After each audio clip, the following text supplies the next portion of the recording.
आदिदेव नमस्तुभ्यं प्रसीद मम भास्कर दिवाकर नमस्तुभ्यं प्रभाकर नमोऽस्तु ते सप्तास्वरधमारूढं प्रचण्डं कश्यपात्मजम् ఎప్పుడు చేసినా శుభములని చేసేటటువంటి వాడెవరో వాడు పరమం శివం. అందుకే సదాశివ పరమశివ ఈ మాటలు వేదం వాడుతుంటుంది. ఈశాన సర్వ విద్యానాం ఈశ్వర సర్వభూతానాం బ్రహ్మాధిపతి బ్రహ్మణోధిపతి బ్రహ్మా శివో మే అస్తు సదాశివోం అంటుంది. కొన్ని పరమమంగళప్రదములైనటువంటివై ఉంటాయి. వాటినోసారి ముట్టుకోవడం, వాటిని చదువుకోవడం, అవి ఉన్న పుస్తకం ఇంట్లో ఉండడం, నోటి వెంట పలకడం, చెవుల్లోకి అవి వెళ్ళడం, వాటి గురించి వినడం అంత తేలిక విషయం కాదు. నన్ను నమ్మండి, కోట్ల కోట్ల కోట్ల జన్మల పుణ్యము ఉంటే తప్ప అటువైపుకి భగవానుడు వెళ్ళనివ్వడు. ఎందుకని అంటే కొన్ని వస్తువులు ఉంటాయి, అవి తమంత తాముగా మంగళప్రదములు. అక్కడ పసుపు పోసినటువంటి పాత్ర ఉంది. ఎవరైనా సరే అక్కడ పసుపు పోసిన పాత్ర పెడితే కాలుతో తన్ని వెళ్ళగలరా? అది పసుపు పక్క నుంచి వెడుతూ ఆ పసుపు చూసుకోండి ఇంతమంది పక్క నుంచే వెడతారు. అది మంగళప్రదమైన పదార్థం. అది కేవలం రంగు కాదు, నమస్కరించి వెడతాం.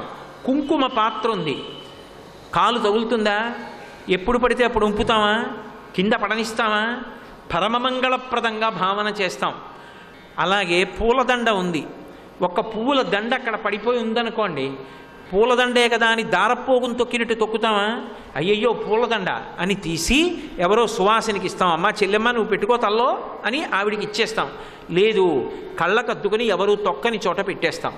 ఒక దీపం ఉంది, దీపం వెలుగుతోంది. ఎంత మంగళప్రదమైనటువంటి వస్తువు! దీపం వెలుగుతుంటే మరింత వెలిగడానికి చౌరు పోయడమే తప్ప దీపాలు ఆర్పడం తెలిసిన జాతి ఈ జాతి కాదు. దీపం వెలగాలని కోరుకున్న జాతి. కాబట్టి దీపం తనంత తాను మంగళప్రదమైన వస్తువు. ఓ పాలకుండ అక్కడ పెట్టాననుకోండి, పాలు అక్కడ కనపడుతుంటే పాలకుండ అని తెలిసి కాలుతో తన్నగలరా? పాలకుండ అని తెలిసి కింద పాలు ఒలికిపోయినా ఊరుకోగలరా? పాలు ఒకవేళ పొరపాటున పడితే తొక్కగలరా? పొయ్యి మీద పెట్టి పాలు పొంగి అగ్నిహోత్రంలో పడిపోతే పాలు పొంగి పొయ్యిలో పడిపోయాయి అనగలరా? అది కూడా అందరూ ఎంత మర్యాదగా అంటారంటే గోవింద గోవింద గోవింద గోవింద అంటారంతే.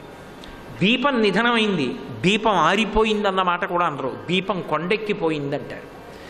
ఆయన కథ కంచికి చేరిపోయిందంటారు. ఆయన పండిపోయాడంటారు. అంత శుభప్రదంగా మాట్లాడడం తెలుసున్న జాతి బ్రతుకుతున్నటువంటి దేశం మన దేశం. తప్ప అమంగళకరంగా మాట్లాడడం, అసభ్యంగా ప్రవర్తించడం, శివప్రదమైనటువంటి వస్తువుల పట్ల న్యూనతాభావంతో ఉండడం మనకు అలవాట్లేదు. ఒక పాలిక, ఒక ప్రమిద, ఒక యజ్ఞకుండం, ఒక సృక్కు, ఒక స్రువం, ఒక కవ్వం, ఒక అన్నపాత్ర, ఒక అగ్నిహోత్రం, ఒక తిలకం సీస, ఓ కాటుక డబ్బా, ఓ పూలదండ, 4 గాజులు, ఇవన్నీ ఎంత మంగళప్రదములో ఆదిత్య హృదయమనబడేటటువంటి స్తోత్రమున్న రామాయణము కూడా అంతే మంగళప్రదము. పసుపు కనబడితే నువ్వు ఎలా నమస్కారం చేస్తావు? రామా ఇది ఎంత శక్తివంతము, ఎంత గొప్పగా మాట్లాడతారో మహర్షి. అందుకంటున్నాడు అగస్త్యుడు, అక్షయ్యం పరమం శివం సర్వమంగళమాంగళ్యం సర్వపాప ప్రణాశనం. ఓ రామ, ఈ ఆదిత్య హృదయము సర్వమంగళమాంగళ్యం, సమస్తమైనటువంటి మంగళములకు కూడా ఈ ఆదిత్య హృదయము ఆలవాలమైనటువంటిది. మంగళము అన్న మాటకు అర్థం ఏమిటి? మంగళము అంటే జరిగేటటువంటి సంఘటన ఏది ఉన్నదో ఆ సంఘటన మనకందరికీ, నాకొక్కడికి కాదు అందరికీ కూడా ఎంతో సంతోషాన్ని ఇచ్చేటటువంటిదై ఉండాలి.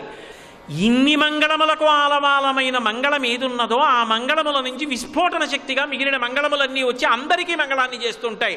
అంత గొప్ప శక్తి ఇందు నిబిడీకృతమై ఉన్నది పరబ్రహ్మతత్వంగా. సర్వమంగళమాంగళ్యం సర్వపాప ప్రణాశనం. ఇది సమస్తమైనటువంటి పాపములను పోగొడుతుంది. సమస్తమైన పాపములను పోగొట్టడము అనేటటువంటి మాటకు అర్థం ఏమిటి? పాపము అన్న మాటకు అర్థం ఏమిటంటే ఏది మంచి పని చెయ్యకుండా ప్రతిబంధకంగా అడ్డొస్తూ ఉంటుందో దాన్ని పాపము అంటారు. పాపము యొక్క ఫలితం ఎక్కడి నుంచి వస్తుంది అంటే గత జన్మలలో జీవుడు చెయ్యరాని పనులు చేస్తే దాని ఫలితం ఇప్పుడు నేను మంచి పని చేయకుండా అడ్డొచ్చింది అనుకోండి, పాప ఫలితం. అందుకే మీరు గమనించి ఉంటారు, ఎవరో దేవాలయానికి వెడుతున్నారనుకోండి, నేను వాళ్ళ ఇంటికి వెళ్ళాను, ఆయన గుమ్మం దిగి బయటికి వెడుతున్నాడు, రండి రండి రండి రండి వెనక్కి వస్తున్నాడు, మీరు ఎటో బయలుదేరినట్టున్నారు, ఎక్కడికి వెడుతున్నారో అనకూడదు, మీరు ఎటో బయలుదేరినట్టున్నారు పాపం, గుడికి వెళ్ళొద్దామని బయలుదేరానండి, ఆక్కండి, మీరు వెళ్ళిరండి నేను ఎదురు చూస్తాను అనాలి తప్ప, లేదండి చాలా ముఖ్యమైన పని మీద వచ్చాను కొంచెం మాట్లాడి వెళ్ళిపోవాలి వెనక్కి రండి అనకూడదు. ఆయన గుడికి వెళ్లకుండా నేను అడ్డొస్తే నేనే ఆయన పాపానికి ఫలితం. ఆయన మంచి పనికి అడ్డొచ్చేశాను. పాపం ఏం చేస్తుందంటే మంచి కార్యమునకు ప్రతిబంధకంగా వస్తుంది. ప్రతిబంధకంగా వస్తే ఏమిటి అంటే దుఃఖమునకు కారణమవుతుంది. ఇప్పుడు ఒక అవసరం తీరలేదనుకోండి, దుఃఖం వస్తుందా రాదా? ఆకలి ఉంది కడుపులో, అన్నం లేదు, దుఃఖమేనా కాదా? ఆకలేసి అన్నం అడిగితే కోరిక కాదు, అవసరం. అప్పుడు ఆ అవసరం తీరలేదు అంటే నా పాపమేదో నాకు అడ్డొచ్చి దుఃఖపడుతున్నాను అని గుర్తు. ఈ దుఃఖం నీకు వద్దంటావా? ఆదిత్య హృదయం చరువు అగ్నిహోత్రంలా పాపాన్ని కాలుస్తుంది, లేదా భరించగలిగిన శక్తి నీకు ఇస్తుంది. సర్వపాప ప్రణాశనం ఆదిత్య హృదయానికి మరొక గొప్ప శక్తి. చింతాశోక ప్రశమనం ఆయుర్వర్ధనముత్తమం. ఆదిత్య హృదయం చింతని శోకాన్ని కాల్చేస్తుంది. ఇది చాలా పెద్ద పెద్ద మాటలు సుమండి. మహర్షి మొట్టమొదటే రాముడికి పరిచయ వాక్యాలుగా చెప్పేస్తున్నారు ఆదిత్య హృదయం యొక్క గొప్పతనాన్ని. శోకము భూతకాలానికి సంబంధించింది, చింత భవిష్యత్తుకి సంబంధించింది. ఎప్పుడో ఎక్కడో ఒక తప్పు చేశాడు, ఆ ఒక్క తప్పుకి బ్రతికున్నన్నాళ్ళు ఏడుస్తూనే ఉంటాడు. అది గతానికి సంబంధించింది, దాన్ని శోకంగా ఎప్పుడూ అనుభవిస్తూనే ఉన్నాడు.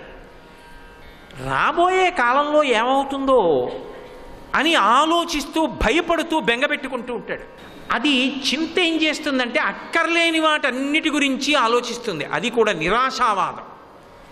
అమ్మో రైలు దొరుకుతుందో దొరకదో, దొరికినా ఎవరైనా సెల్ ఫోన్లు అలా మాట్లాడతారేమో, నిద్ర పోనివ్వరేమో, పడుకోగలనో పడుకోలేనో, దిగాక వెళ్ళగలనో వెళ్ళలేనో, వెళ్ళాక మాట్లాడగలనో మాట్లాడలేనో, అన్నీ చింతే.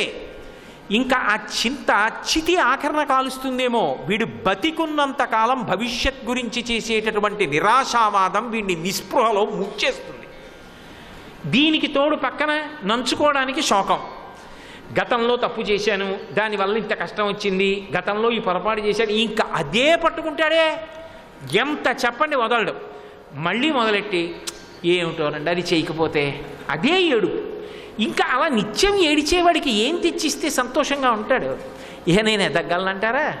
అప్పుడు మనిషి మృత్పిండమైపోతాడు, మట్టి ముద్దయిపోతాడు, కింద పడితే అంటుకుపోతాడు, ఇక పైకి లేవడం. బంతి అనుకోండి, కింద పడితే పైకి లేస్తుంది.